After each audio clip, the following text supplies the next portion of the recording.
of instant impact, and we're a business that's taking a bit of a different approach to the world of RPO. For one, our typical clients are maybe not the large blue chips you might associate with RPO. We actually specialize in working with medium-sized and small, fast growth businesses in financial services, professional services, and also in technology. So we've had to disrupt the RPO model somewhat in order to add real value to those smaller organizations, and we've tackled the world of RPO a little bit differently.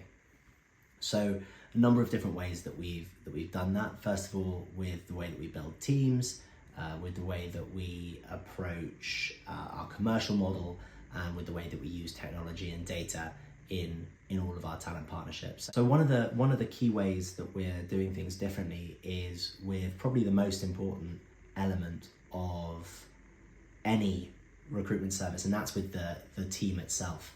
So we make sure that when we work with a client, that the teams that are on the account are completely dedicated to that client. So no shared service center supporting multiple different accounts. We've actually decided the best way to really deliver quality outsourced recruitment is to have a whole team of recruiters that are completely dedicated to one client. We do that for a number of different reasons. I think one of the nuances of working with smaller and medium-sized organizations is that they're often looking to disrupt a market themselves, or they're a boutique known for doing things in a certain way. So the working practices becomes so important, and hiring people who are going to be a culture add and a values fit becomes really, really important for those organizations. So having that dedicated embedded team is completely invaluable, because they can just become an extension of the HR teams. The other way that we're looking to disrupt is actually with the commercial model. So we really put a focus on building trust with our clients, and I think that's so important for all RPOs or any outsourced service to do. And what we wanted to do was to align incentives completely.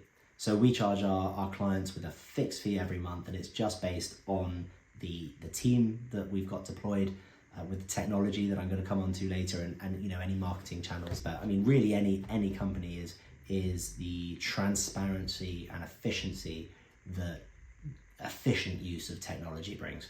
When we were sort of coming up with this idea, this disruptive model, we had a number of different debates as to whether or not we were going to invest in building our own proprietary technology. We actually decided in the end that it would be better to be experts in the technology that's out there and provide impartial third-party advice as to what technology is used for what function. We just decided there are so many different elements to a really high-functioning talent team and how that crosses over with HR, that we didn't believe that any one company can solve all of those different issues. So for each of our clients, we work with them and we do a really comprehensive audit of what the recruitment process needs to be, what the recruitment challenges are, and then we go to market, go to some of our trusted partners, and look for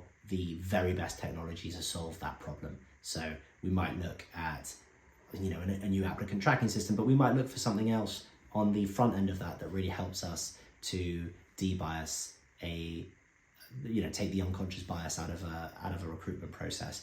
And we just found that there was not on the market at the moment. We just couldn't find one single technology that does that in the way that all of our different clients with all of their different needs needed. So that's the sort of approach that we take to technology, and it works really well. The one thing that we do centrally is the reporting and data. We use a Google data suite to provide really, really advanced live dashboards that our clients can look at any given time, providing data on everything that you want, how diversity is changing, through pipeline, time to hire, cost per hire, all of those key recruitment metrics.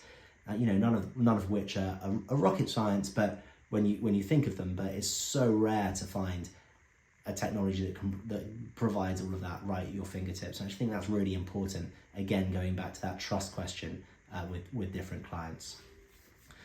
And I think one of the great things that we found working with the companies that we work with and the HR functions that we work with is the way that the recruitment or RPO and HR relationship has evolved over the last few years. The challenges that we're facing together have become, they always have been, but they've become increasingly complex, and neither one department can solve it alone. So we find ourselves with our clients working on really complex HR and people issues, thorny ones like how can we become a more diverse organization, a more inclusive organization. We might look at well-being, for example, because yes, of course, that's majority an HR issue, but it's one of the factors that candidates are looking at more and more, and for a lot of really great candidates, junior all the way up to senior, it's becoming table stakes that companies really look at well-being and take that sort of thing seriously. So by being embedded, by having these elements in place on the commercials, on the embedded teams, on the data and transparency, we have the trust, and that's what's really exciting. We have the trust to really work in a dovetailed way with our HR stakeholders to tackle some of those really, really interesting issues. Well, I think there are a few more things I would love to talk about if I had time, but I know that we don't want to go on for too long. But if anyone's interested in different approaches to take to RPO, I could go on for hours. So do get in touch. Thank you very much.